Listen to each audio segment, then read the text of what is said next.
Shalom saudara. Shalom. Sekali lagi shalom semuanya. Apa kabar? Luar biasa, amin. Luar biasa dan luar biasa buat kita semua. Haleluya. Puji Tuhan. Ya, hari ini saya sebenarnya siapin khotbah slide saudara. Haleluya. Tapi karena banjir, nggak bisa hadir ya saudara. Jadi tadi saya cari bahan khotbah yang lain saudara ya. Karena biarlah Tuhan menyampaikan apa yang menjadi kehendak Tuhan buat kita semua. Amin. Saudara siap menerima berkat Tuhan? Saudara percaya bahwa tahun ini tahun kemenangan buat kita, amin? Sekali lagi saya mengatakan, saudara percaya bahwa tahun ini adalah tahun kemenangan buat kita, amin? Karena Dia adalah Yahweh Sebaot, Adonai Sebaot, Tuhan bala tentara. Kalau Tuhan di pihak kita, Tuhan ada di depan kita, siapa yang menjadi lawan kita? So pasti kemenangan ada di pihak kita. Setuju katakan amin? Bahkan kalau Tuhan berjalan di depan kita, kita tidak akan perlu takut. Bahkan ketika kita ada di medan tempur seberang apapun, kita akan perlu takut. Karena kita tahu kemenangan selalu menjadi bagian orang-orang yang selalu berharap dan bersandar kepada Tuhan. Beri tepuk tangan buat Tuhan kita. Luar biasa. Saudara kalau mendalami tema ini, bicara tentang Adonai atau Yahweh, Yod-Veh-Waw-He, itu katanya kan? Ya, orang bilang sebut Yahweh, Adonai, ya. Saudara menyelami perkataan ini dahsyat banget bahwa Tuhan adalah sumber kemenangan. Dia adalah pemimpin bala tentara, panglima perang.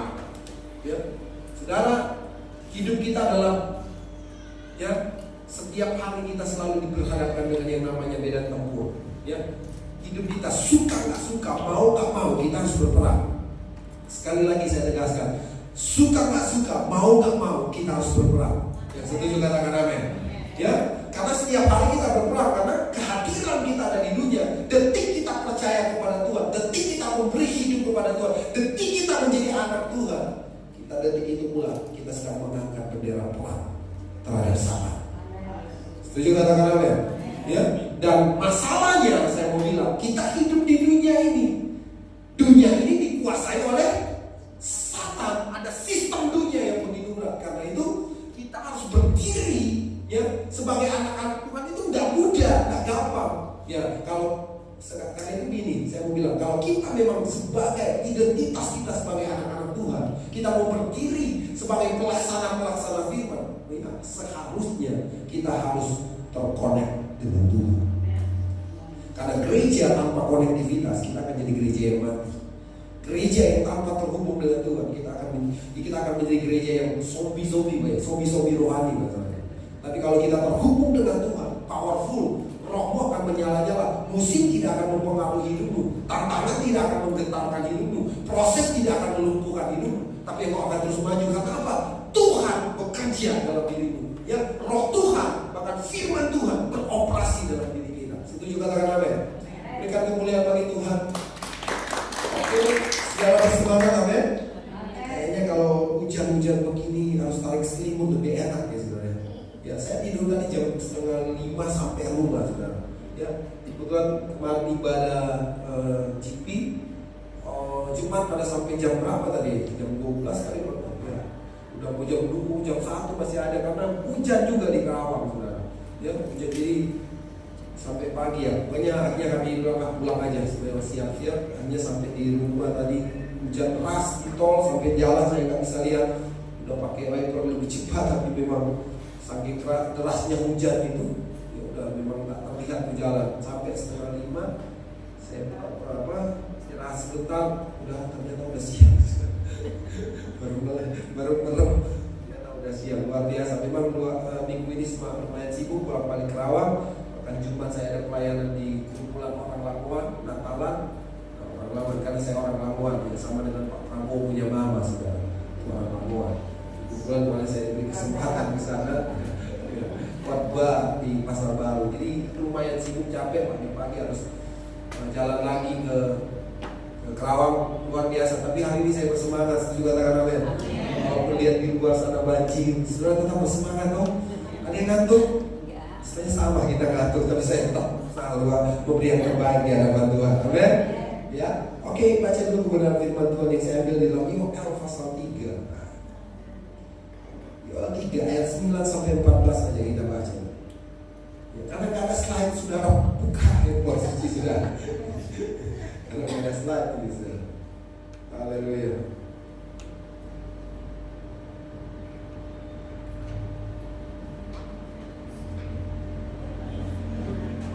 Sudah dapat? Yoel 3 ayat 9 sampai ayat yang ke-14.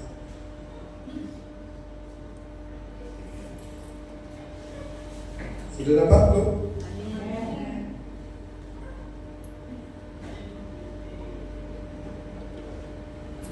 Ya, kita baca bersama-sama ya.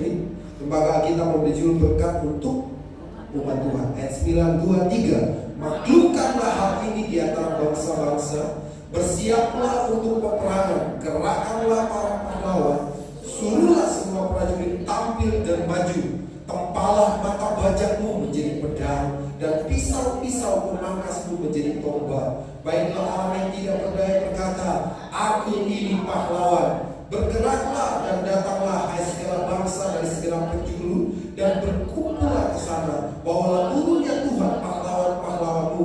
Baiklah bangsa-bangsa bergerak dan maju ke lembah Yosafat, sebab di sana aku akan duduk untuk menghakimi segala bangsa dari segenap penjuru. Ayunkanlah sabit, sebab sudah masak tuayan. Marilah, iringlah, sebab sudah penuh tempat anggur. Tempat-tempat merasa kelimpahan, sebab banyak kejahatan mereka. Banyak orang di lembah penentuan.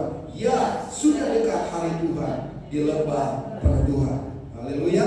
Saudara, ini suara Tuhan bahkan menjadi suatu peringatan bagi kita, bagi gereja, bahwa masanya di mana suara Tuhan sedang diperdengarkan untuk gereja, bahkan kita anak-anak Tuhan untuk tampil berdiri, ya, untuk berperang, ya. Saudara siap bertempur?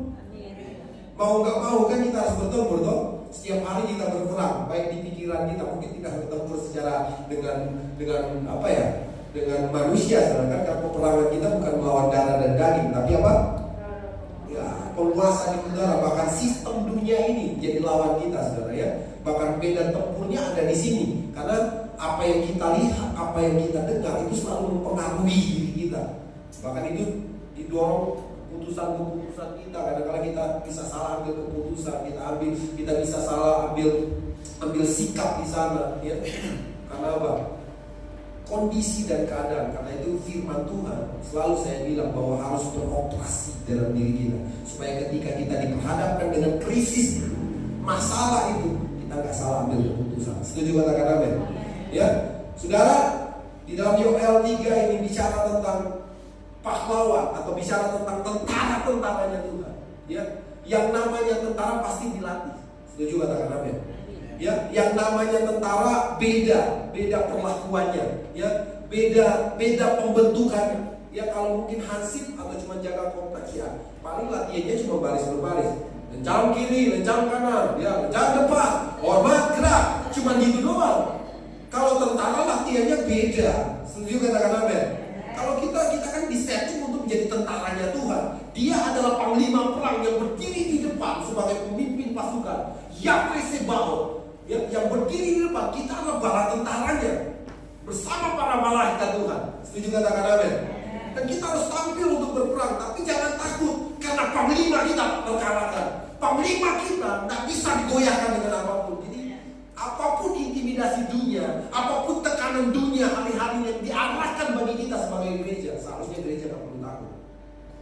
Mau apa itu tekanan? Sakit penyakit, krisis ekonomi, sebut saudara, tantangan hubungan, tidak perlu takut. Selama Tuhan menjadi pimpinan barisan kita, tidak perlu kita takut. Karena nothing is impossible bagi dia.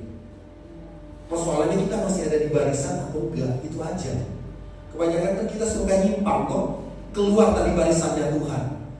Berapa banyak kita bilang kita jadi tentara tapi suka nggak tertib, nggak disiplin. Seharusnya kalau tentara itu dilatih disiplin. No, ya harus disiplin. Karena itu tentara nggak dilatih cuma baris berbaris. No, taruh di hutan dia. Apalagi kalau mau pasti sudah, ya, dia taruh langsung lepas di hutan. Dia harus hidup, dia harus belajar keluar dari zona yang nggak nyaman. Ya zona di mana memang ya nggak mengenakan, tapi dia harus berani keluar karena memang disetting seperti itu. Jadi saya mau bilang tahun-tahun kemarin, mungkin sampai hari ini kau sedang diproses dengan berbagai masalah. No, bukan karena Tuhan gak baik, bukan karena Tuhan jahat atas hidupmu, tidak. Tapi Tuhan sedang mempersiapkan kau menjadi pribadi-pribadi yang kuat di hadapan Tuhan. Ya, saya bilang ke jemaat di Kerawang, saya bilang begini, kalau setan tengking aja, kalau pergumulan kadang-kadang nggak usah ditengking. Ya, lewatin aja. Kadang-kadang lewat pergumulan Tuhan sedang latih kekuatan kita. Setuju katakan aku? Karena kita udah tengking-tengking pergumulan nggak pindah-pindah toh. Karena kita udah tengking dalam nama Yesus di pergumulan, kok gunung? Tuhan mau gunung aja tinggal pindah. Tapi kok di pergumulan kok nggak pindah-pindah? Nggak selesai. No, karena Tuhan sedang bekerja dalam dirimu. Masalahnya konsentrasi kita ada di pergumulan, bukan kepada Tuhan. Kalau kita terarah kepada Tuhan, kita akan melihat jalan keluar. Kita akan lihat pembelajaran, pembentukan Tuhan. Masalah bagi tentara bukan hutannya, fokus dia. Ya, hello. Tuhan, karena itu ketika engkau dapat masalah, kalau orang yang sudah dilatih oleh Tuhan, beda pertanyaan. Bukan mengapa ini harus terjadi pada diri. Kebanyakan orang Kristen kan begitu. Mengapa Tuhan? Mengapa Tuhan? Sakit ya. Seharusnya kita beda. Orang-orang yang dewasa, prajurit Tuhan harus beda. Ya, ketika engkau mengalami pergumulan, Tuhan, apa yang harus aku pelajari dari masalah ini? Beda ya. Ya, bukan mengapa. Kalau mengapa cenderung akan mengasihani diri. Dan setan paling gampang masuk di gerbang itu. Tuhan udah tinggalin kamu udah setia, udah melayani, masih dorong motor. Iya kan? Kan kadang-kadang kita seperti itu. Gampang sekali kita, kalau kita udah mulai mengasihani diri, itu jadi gerbang. Kamu kan sudah setia, bantu pelayanan lagi. Kok begitu aja? Jangan membuka gerbang mengasihani diri. Tanya ke Tuhan, apa yang harus aku pelajari dari proses yang kau izinkan terjadi dalam diri, supaya kau semakin dewasa. Setuju katakan amin? Karena kadang-kadang kalau Tuhan izinkan, kau tengking-tengking pun akan pergi, saudara. Karena Tuhan ingin kita belajar. Karena kita dilatih sebagai prajuritnya Tuhan untuk siap bertempur. Karena kita dipanggil bukan untuk dipulihkan saja. Kita dipanggil bukan untuk dipulihkan, tapi kita dipanggil untuk memulihkan. Bagaimana kita bisa memulihkan kalau kita nggak pulih? Kita harus pulih dari setiap keadaan. Karena itu belajarlah untuk tetap merilis dalam setiap keadaan. Goncangan gesekan pasti terjadi, tapi belajar untuk rilis. Jangan simpan sampah dalam diri kita. Dan setuju katakan amin. Kalau prajurit dia sibuk mengasihani diri, udah musuh datang, udah kena lagi dulu dia. Udah tertembak duluan, pasti sibuk. Kenapa ini? Saya dikepung oleh Tuhan. Ya, saya udah dikepung oleh lawan. Nggak akan sempat dia akan mengasihi diri. Yang dia tahu adalah bersiap, berjaga. Ya, dia mungkin harus bunuh siapa yang harus di depan dia. Ya minimal bertahannya itu. Pertahanan terbaik adalah menyerang, bukan mengasihani diri. Masih ada orang Kristen yang mengasihani diri? Saya bilang orang Kristen, sekarang saya lebih kecil loh. Adakah orang kasih karunia yang masih mengasihani diri? Jangan mengasihani diri, Tuhan mengasihimu lebih dari segalanya. Jangan ukur kasih Tuhan dengan masalahmu yang kecil. Jangan ukur kasih Tuhan dengan masalahmu sakitkah hari ini, tertutup jalan, kalau Tuhan gak baik buat saya. Karena hal yang terbesar sudah Tuhan beri atas hidup kita. Apa itu yang terbesar? Selamat. Lu bayar dengan apa itu keselamatan? Hello, keselamatan aja dia beri, hidupnya dia beri, dia yang mulia, jangan serendah-rendahnya. Memang teologi kerendahan hati ini penting sekali, saudara. Kita kalau sudah jadi rendah hati, setan nggak bisa tembus apapun. Setuju katakan amin? Saudara kalau sudah rendah hati, saudara tahu. Karena kita sedikit, haleluya. Saudara, Yesus mengajarkan dia yang mulia. Nggak ada taranya loh kemuliaannya. Nggak bisa dibandingkan dengan kemuliaan yang ada di dunia. Mau raja-raja kalah, tapi dia merendahkan diri serendah-rendahnya. Karena itu saudara, ketika dia difitnah, Yesus lebih rendah dari fitnah. Dia merendahkan dirinya yang mulia. Coba imajinasikan, dia yang mulia, dia merendahkan lebih daripada hinaan. Turun lagi di bawah. Jadi tidak ada alasan. Ketika dia dihina, dia nggak ngaruh. Ketika dia dizolimi, bahkan dibunuh, dia tetap bilang, ampuni mereka, sebab mereka tidak tahu apa yang mereka buat. Karena dia memposisikan dirinya serendahnya. Itulah teologi yang Tuhan ajarkan buat kita. Kalau kita belajar merendahkan hati kita akan gampang merilis dari setiap kehidupan, benturan-benturan kehidupan yang terjadi. Hatinya sepi. Haleluya. Tidak mudah. Yesus mengajarkan kerendahan hati, karena itu Roh Kudus diberikan untuk menolong saya dan saudara supaya kita bisa mampu. Tidak usah takut dia bala tentara, ikutlah dia. Belajar dari panglima perang kita. Yang setuju katakan amin. Yang setuju katakan amin. Saudara mau belajar? Adakah yang lagi dalam pergumulan? Tidak usah takut. Siapkan dirimu. Ya kalau bilang, saudara, setelah selesai masalah satu, muncul lagi masalah yang lain. Ini 2026, waktunya hampir tiba. Bahkan hamba-hamba Tuhan yang lain bilang ini, kita ada di penghujung dari akhir zaman. Bukan lagi bilang akhir zaman, sampai udah ada bilang, kita ada di penghujung dari akhir zaman. Kalau saudara nggak siap, Yoel bilang, kita sementara dibawa dalam lembah penentuan. Lembah Yosafat disebut juga lembah air mata. Saudara tahu kenapa disebut lembah air mata? Ya, lembah Yosafat itu kan itu lembah Kidron namanya. Kalau saudara pernah ke Israel, pernah ya? Israel itu Bukit Moria yang ada Al-Aqsa-nya itu, yang ada bait suci, itu berhadapan dengan Bukit Sion toh. Kalau saudara foto, nah foto kan berhadapan ke Sion itu, yang di bawahnya itu kuburan semua, Golden Gate di atasnya itu. Itu lembah yang di tengah itu dinamanya lembah Kidron. Lembah Kidron ini tempat pembuangan Baal situ. Ya, itu di Perjanjian Lama itu bilang Baal itu dibuang di sana. Tapi lembah Kidron itu adalah lembah di mana Daud lewat dengan penuh air mata karena anaknya kudeta dia. Karena itu disebut lembah Kidron juga disebut dengan lembah air mata. Tapi lembah itu juga disebut dengan lembah Yosafat. Yosafat berada di situ. Bahkan Tuhan menghadap, ya, lawan-lawannya ada di lembah itu. Lembah pujian juga, lembah air mata, ya, lembah pemusnahan, tapi lembah pujian juga. Kadang-kala di satu lembah yang sama. Waduh, berat banget prosesnya. Baal-baal dalam diri kita harus dibuang di sana. Sesuatu yang bukan Tuhan buang di sana. Bahkan mungkin di situ lembah itu ada lembah air mata. Ada banyak air mata saudara. Lewati lembah itu. Tapi tetap memuji dan menyembah Tuhan. Setuju katakan amin. Tahu nggak ketika melewati lembah Kidron, di kaki lembah ini ada yang namanya Getsemani. Itu sudah di kaki Sion itu. Kecil, dia tidak cukup. Kalau saudara itu secara geografis itu punya arti saudara. Itu kan Bukit Moria. Ini arti rohani ya, saya mau gambarkan sedikit keluar saudara. Ya Bukit Moria, ya kan. Baru di tengah-tengahnya ada lembah Kidron, baru Bukit Sion. Bukit Moria itu bicara tambang pemberian diri, di mana Abraham mempersembahkan anaknya. Tapi kekristenan nggak cukup di situ. Ketika kita memberi hidup, kita juga harus proses. Turunlah kita ke lembah Kidron. Di sana ada air mata. Itu yang saya bilang tadi. Nggak gampang loh ketika kita memberi hidup kita di hadapan Tuhan. Tuhan tak cukup. Mulai kita diproses. Baal-baal kita harus dibuang. Terus apa lagi saudara? Ya, air mata perjalanan penuh. Sakit saudara. Lewatin. Ada air mata di sana. Tapi juga harus ada pujian dan pengakuan yang senantiasa keluar. Nanti lain waktu saya bahas. Tak cukup di situ, sampai di situ di kaki itu ada yang namanya Getsemani. Getsemani itu tempat pemerasan, pemurnian sesungguhnya.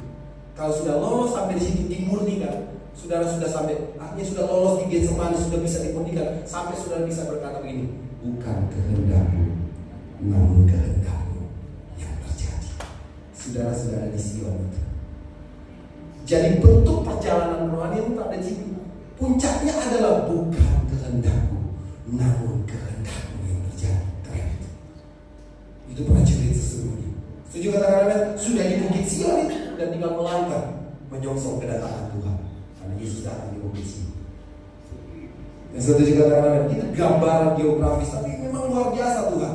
Ya, luar biasa Tuhan kita. Jadi kalau saudara pahami baik-baik perjalanan kekristenan, tidak akan lepas dengan yang namanya pergumulan. Jadi kalau pergumulan sudah menjadi perjalanan kita, tidak usah takut. Selamat Tuhan di pihak kita, kebenaran bagi kita. Setuju katakan amin? Coba lihat baik-baik ayat yang ke-10, sama-sama baca. Tempalah mata bajakmu menjadi pedang, dan pisau-pisau pemangkasmu menjadi tombak. Baiklah orang yang tidak berdaya berkata, aku ini pahlawan. Ini bukan sebuah kesombongan. Baiklah orang yang tidak berdaya bilang apa? Aku ini pahlawan. Saudara yang tidak berdaya hari ini, engkau dibuat tidak berdaya dengan pergumulan, engkau dibuat tidak berdaya dengan segala tantangan yang terjadi. Hari ini perkataan pahlawannya Tuhan. Amin. Nggak usah takut, artinya bersama Tuhan kau bisa. Bersamamu Bapa, ku lewati semua. Amin. Nggak usah takut. Jangan engkau dilemahkan oleh pergumulan. Jangan engkau dibuat mundur oleh tantangan yang terjadi. Tapi engkau harus maju karena engkau adalah pahlawan-pahlawannya Tuhan. Yang setuju katakan amin. Hati pahlawan adalah hati yang rela. Rela dibentuk, rela melepaskan, rela berkorban. Tanpa mungkin tidak ada sorotan, tidak ada penghargaan. Ya, tapi dia mau rela berkorban. Setuju katakan amin. Untuk apa? Supaya Tuhan dipermuliakan. Ya, haleluya. Ayat 10 bilang apa tadi? Tempahlah maka bajakmu menjadi apa? Bajak itu bicara tentang profesi atau pekerjaan. Ya, saya mulai pertajam hidupmu di setiap area hidup. Kalau kau dipanggil di marketplace, pertajam hidupmu untuk menjadi berkat di sana. Bertempur, ya, kalahkan kedaginganmu, pertajam hidupmu, ya. Tempahlah mata bajakmu menjadi pedang. Dimanapun engkau dipanggil, pakailah, ya, segelengkap senjata Tuhan untuk menjadi berkat bagi kemuliaan Tuhan. Setuju katakan amin. Karena ini waktunya Tuhan memanggil kita untuk menjadi gereja yang membawa terang. Di saat krisis, di saat dunia lagi kelam pekat, kita sebagai gereja harus tampil berdiri sebagai pahlawan-pahlawannya Tuhan yang harus membawa terang bagi kemuliaan Tuhan. Oh, ini masanya, goncangan di mana-mana terjadi. Saya mau bilang bangkit gereja Tuhan, karena ini masa penggenapan di mana gereja Tuhan sedang dibangkitkan untuk menjadi terang. Karena itu jangan diam. Lihat orang yang belum diselamatkan, tolong dia, sampaikan kebenaran bahwa dia dalam kasih supaya dia boleh melihat Tuhan. Setuju katakan amin? Jangan jadi egois. Jangan jadi egois. Tempahlah mata bajakmu menjadi pedang. Apalagi pisau-pisau pemangkasmu, ya, menjadi tombak. Wah, kalau pisau pendek saudara, ya? Kalau tombak jangkauannya lebih luas. Ya, setuju katakan amin? Ya, kalau berperang, kalau pisau cuma satu, tapi kalau tombak, ya wah, dari jarak jauh masih bisa. Jangkauannya akan lebih luas. Artinya kapasitas kita akan diperluas, dipertajam dimanapun kita berada. Ya, kayak kita akan menjangkau. Yang saudara mungkin bilang ini, aku nggak bisa, aku nggak mampu. Nah, ada kata itu lagi. Baiklah orang yang tidak berdaya berkata ini, aku ini pahlawan. Jadi di dalam Tuhan gak ada alasan. Tapi tanpa dia aja. Yang apa-apa Tuhan aja. Gak ada alasan lagi. Betul apa betul? Betul apa betul? Sampai Tuhan bilang, baiklah yang tidak berdaya. Adakah yang tidak berdaya di sini? Pak Felix apa lagi masih borong-borong. Umur segitu loh. Saya tahu. Saya aja dorong motor saya yang Aerox yang cukup lumayan besar. Capek bos-bosan. Ya, lagi PCX. Tapi Pak Felix semangat karena dia bilang belum ternyata pikul salib lebih berat. Kan pelayan. Ternyata pikul salib lebih berat. Pikul salib udah pikul salib masih difitnah lagi. Salib kan dia udah tahu berat. Ya. Bukankah engkau raja? Selamatkanlah dirimu. Pak Felix enggak, masih ditolong orang. Ya, kalau Yesus ada Simon Kirene, Pak Felix ada banyak, bukan cuma Simon Kirene, ada banyak, ada dari Kupang, ada dari Pasar Minggu. Saya tahu banyak pertolongan, tapi tidak alasan untuk tidak bersyukur.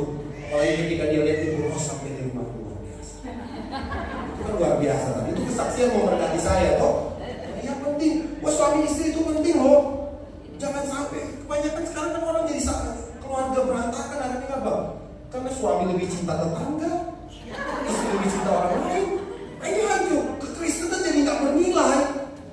Oh, esensinya itu tema-tema PGI karena itu kan hubungan kasih persaudaraan dimulai dari rumah tangga. Kemarin saya khotbah pendeta-pendeta ini di Kerawang.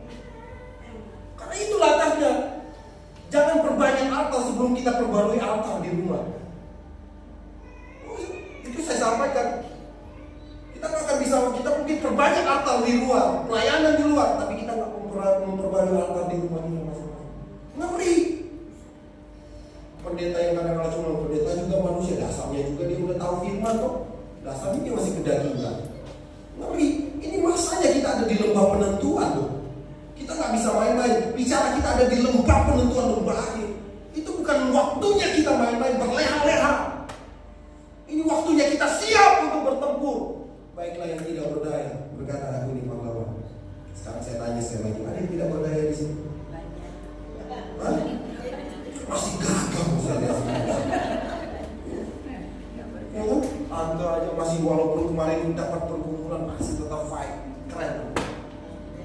Hidup kita bukan ditentukan oleh apa yang kita punya, tapi karena Tuhan. Semua akan habis. Lihat di mana Sumatera sana, dalam sekejap lewat sampai batas tanah bingung. Orang bertanah bingung. Dia mau cari juga tanahnya bingung. Patoknya di mana ya? Batasnya di mana? Bingung. Kalau Tuhan lagi khotbah bingung, saudara. Kita mau cari-cari harta, semuanya akan goyang kalau Tuhan goncang. Ini bicara Yoel, itu bicara tentang di mana hari Tuhan tiba. Hari Tuhan itu bicara tentang Tuhan datang, bicara Tuhan hari Tuhan bagi kita gereja dipulihkan, dibangkitkan untuk jadi berkat bagi Tuhan. Setuju kata amin? Jadi tidak usah takut kalau sesuatu yang melekat di diri kita akan hilang. Itulah perjalanan kehilangan. Hidup itu akan seperti itu. Tidak usah takut. Belajar ikhlas, belajar merilis segala sesuatu supaya kita apa? Tidak usah Tuhan kenapa ini terjadi. Esensi yang penting kita selamat. Amin. Kita kan lebih concern kepada aksesoris daripada kepada esensi, betul nggak? Kita sibuk dengan aksesoris tapi kita lupa dengan hal esensi. Contohnya anting kan, kita cari yang paling bagus keren, tapi kita lupa itu telinga. Yang esensi mana? Telinga atau anting apa itu? Ya, tanpa ada telinga apapun aksesoris yang kita punya akan berarti. Ingat, lebih kepada esensinya. Esensinya adalah Tuhan. Setuju katakan amin. Tapi kadang-kadang kita lebih begitu kok orang Kristen aksesoris. Tuhan berkati aku dulu baru aku bisa melayani Tuhan. Promosikan aku dalam jabatan baru aku bisa melayani. Lo tunggu juga orang lalu bilang. Kalau itu tak kunjung tiba, kapan mau melayani? Maka dari mulai di saat engkau lemah untuk bisa melayani Tuhan karena Tuhan bagi karena engkau adalah pahlawannya Tuhan. Pak Martin kalau dia kasih. Kalau dia lagi live, kata-kata motivasinya keren. Kita ngomong langsung kalau semangat lagi Pak, maju. Kan memberkati orang yang positif. Setuju katakan amin. Daripada kita hujat orang, nyakitin hati orang, mendingan motivasi. Saya mau belajar tadi mau jadi apa namanya? Apa itu Pak Martin namanya? Apa namanya? Kalau di Facebook itu apa? Banyak figurnya apa? Kreatornya ya. Itu tanya sama Pak Martin. Keren. Dia bisa isi motivasi di sana. Luar biasa. Penting toh. Tempalah mata bacamu menjadi apa? Dimanapun kau dipanggil, jangan takkan Tuhan di sana. Selip-selipin itu Tuhan. Kasih tahu tentang Tuhan di sana. Supaya orang ingat. Walaupun mereka sudah tahu, minimal kasih ingat. Hello? Supaya orang tak lupa diri. Ketika dia punya segalanya, dia pikir ada di sana. Kalau Tuhan goncang, jabatan nggak bisa tolong. Amin. Kalau air bandang turun pas pampres pun lewat. Hello, kalau Tuhan berkhotbah, tidak ada yang bisa tolong kita. Karena itu kita harus bergantung sama Tuhan. Kita harus bergantung sama Tuhan. Setuju katakan amin. Dia pemimpin barisan. Karena itu jangan keluar dari barisannya Tuhan. Yang setuju katakan amin. Jangan suka menyimpang. Ada yang suka menyimpang di sini. Capek Tuhan ada di barisannya Tuhan. Capek taat ikut kehendak Tuhan. Capek ada di barisannya Tuhan. Capek dalam kehendak Tuhan. Sekali-sekali dong Tuhan. Aku butuh healing. Akhirnya hilang. Haleluya. Iya kan kadang-kadang begitu. Tuhan aku butuh healing. Ya healing iya. Healing yang terbaik adalah di hadirat Tuhan.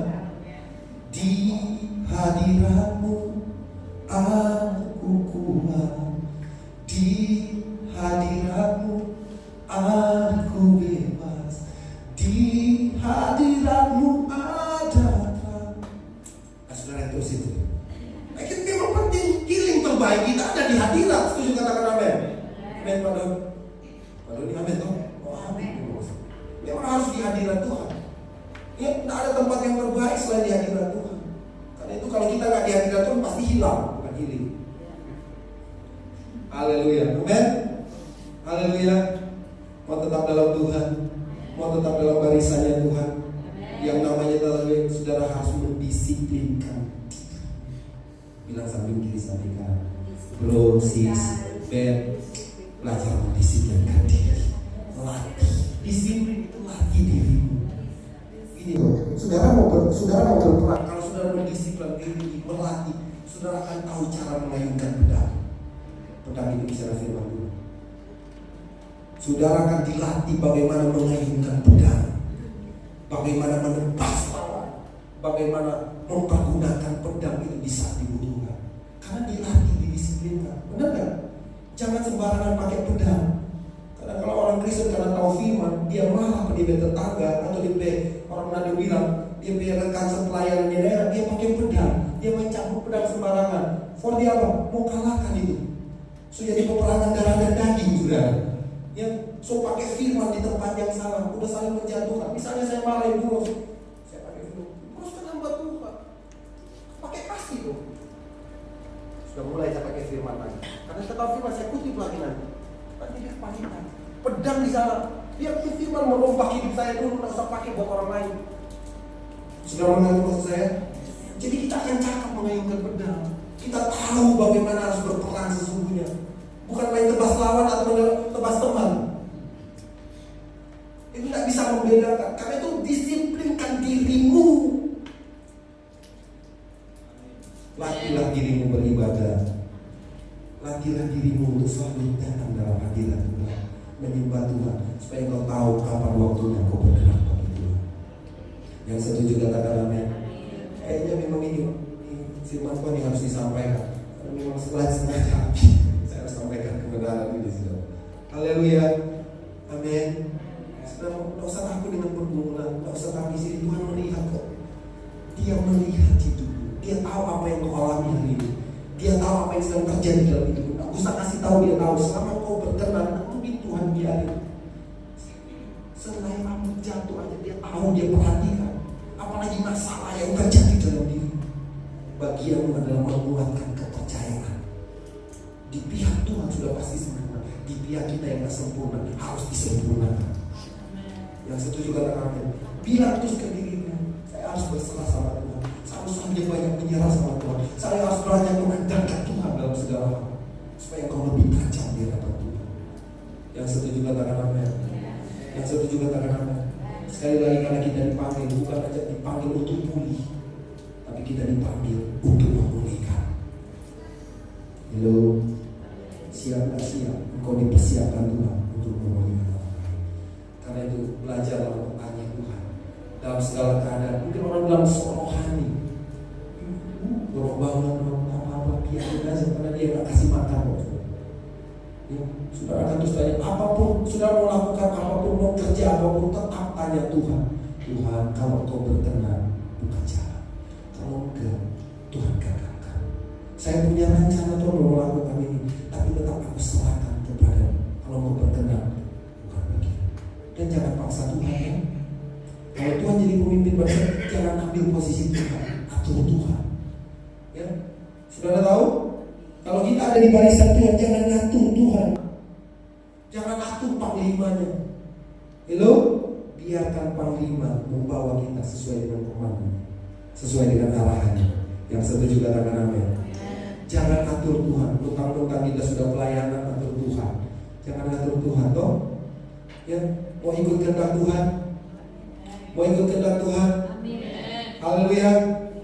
Karena itu mari bangkit, ayunkanlah sabitmu, sebab sudah masak tuayan. Ya, ayat 13 bilang apa? Sebab sudah penuh tempat anggur, tempat pemerasan kelimpahan. Sudah banyak kejahatan yang terjadi. Saatnya kita bangkit untuk membawa terang. Saatnya gereja bangkit untuk menjadi terang. Jangan egois. Masalah saya aja belum selesai. Kamu pakai bagaimana? Bangkit. Sekalipun masalah belum selesai, biar Tuhan yang akan selesaikan. Ya, masalah akan selesai toh? Nah, akan memang selesai ini, maka ada masalah. Jadi tak fokus, jangan fokus ke masalahnya. Biarkan fokus kepada Tuhan pasti selesaikan. Bagianmu, orientasimu harus ke Tuhan. Apa yang Tuhan suruh kerjakan hari ini. Jangan menunda. Yang namanya prajurit, kalau sudah disuruh, suka tak suka, jawabannya ini siap tak? Siap tak? Benar gak? Nggak suka pun kalau udah disuruh siap. Prajurit seperti itu, tentara seperti itu. Nggak suka, kerjakan ini. Lu lagi godok di sini. Tuh, ini waktunya libur, waktunya saya harus disuruh. Cuman bahasanya cuma begini. Siap. Itu tentara. Nggak pakai alibi. Walaupun kalau sudah lihat ada di saya suka lihat di media sosial. Ada satu tentara yang lagi dibentuk, orang tuanya meninggal. Dia mau angkat telepon, Sampai dia takut karena ada komandannya. Saya sampai nangis juga ya. Memang segitunya ya proses pembentukan seorang tentara ya kan. Kenapa nggak diangkat? Siapa yang telepon? Ditanya kan. Bapak saya meninggal. Komandannya mungkin menangis, dia tetap tegar. Ya, tapi dia nggak berani karena ada komandannya sebelum disuruh. Halo. Padahal dia punya alasan, ini papa saya yang biayai saya sekolah. Iya, tidak punya alasan. Kadang-kadang kan gitu, Tuhan, aku kan lagi lemah. Masa Tuhan suruh melayani? Aku kan lagi butuh hal yang lain. Kenapa Tuhan suruh saya memberkati? Saya butuhkan ini Tuhan. Kenapa Tuhan suruh saya lepaskan berkat ini? Karena Tuhan mau ganti dengan berkat yang lain yang kita nggak ngerti. Akhirnya kita tahan-tahan. Ya kan tante, Tuhan mau ganti berkat yang lebih besar. Ada berkat yang lebih besar Tuhan mau kasih. Jangan fokus ke situ. Berkat yang lebih besar itu sehat. Besar ya. Karena ada orang yang kita layan, orang super kaya. Dia bilang kalau mau memilih yang penting sehat, biar itu nggak ada semuanya. Oh naiknya Lamborghini loh. Coba ya, yang naiknya sapi duduk tuh, yang ada kuda cingkrang. Dia yang penting sehat. Jadi bukan segalanya. Saudara sehat hari ini. Setuju kata-kata. Kalaupun yang sakit jangan berkecil hati. Baik yang lemah berkata aku kuat. Baik yang lemah berkata aku dipahlawan. Bukan karena apa? Karena Yesus. Karena Yesus yang memberi kekuatan kepada kita. Karena Tuhan yang memberi kekuatan, memberi kemenangan buat saya dan saudara. Amin. Bilang samping kiri, samping kanan, ayo bangkit. Bangkit. Kamu prajuritnya Tuhan. Ya, bala tentara kita adalah Tuhan sendiri. Dia yang ada di depan kita. 2026 apapun ancamannya, ancaman masa depan, ancaman krisis, masalah ekonomi, nggak usah takut. Justru di krisis, di saat krisis lah, ya itu adalah momentum di mana firman Tuhan harus beroperasi di sana. Apa yang kita tahu, apa yang kita dengar, Tuhan izinkan krisis terjadi supaya apa? Firman Tuhan beroperasi di sana. Apa yang kita tahu kita mulai kerjakan di sana, betul nggak? Kalau nggak ada krisis kita cuma jadi pengumpul firman. Tapi ketika krisis terjadi, disitulah momentum di mana kita menjadi pelaksana firman. Lagi berat tetap mengasihi, lagi dinista kita tetap membalas dengan berkat. Itulah waktunya kita harus mengoperasikan firman dengan tuntunan Roh Kudus. Karena itu firman dan Roh harus senantiasa beroperasi dalam setiap kita sebagai gereja Tuhan. Beri tepuk tangan buat Tuhan. Kalau bagi berdiri saya